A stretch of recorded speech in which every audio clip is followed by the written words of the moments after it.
विधायक है का हमार मन के घर ला उजाड़ेज बर आहे, उजाड़ेज बर बने का वो विधायक बना हनते ना कि घर ला बसाए बर बने। हमन ला खुश है कहते हमन का खुश हन भाई। और ओघा लाग लेके ना हमन ला 6 महीना हो गए, हमन किंजरा तन कुकुर जैसे। और ओघा है कन के हन बृजमोहन अग्रवाल कन कागज ला दे हन सुशासन तिहार मनाथे।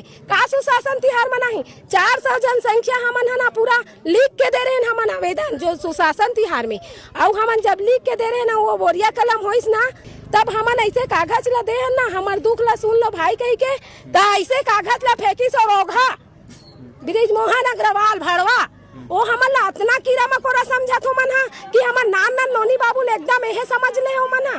जनता के वोट के पावर नहीं जाना था। हाँ नहीं जाना थो मन हा। हमन वोट दे देन मतलब वो सोचे थे कि वो रोगा हमार मन से हमरे जगह छीन ली, लेकिन वो ये नहीं सोचा थे कि जेकन हम खड़ा हो जबो तेकन ओकर कदम रखे जगह नहीं हो। कुत्ता रोगा विधायक हो चाहे सांसद हो चाहे वो नेता हो चाहे कोई दुनिया हो, वो हमन जेकन खड़ा हो जबो तेकन आ जाई ऐसे नहीं हो सके।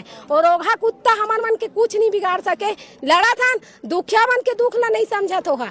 इतना बेईमान कुत्ता रोगा है विधायक का बनाए ओ मन तो हमार जी काल बन गए ओ मन हा रोगा कुत्ता मन हा। संदेश भारत, नजर हर खबर पर।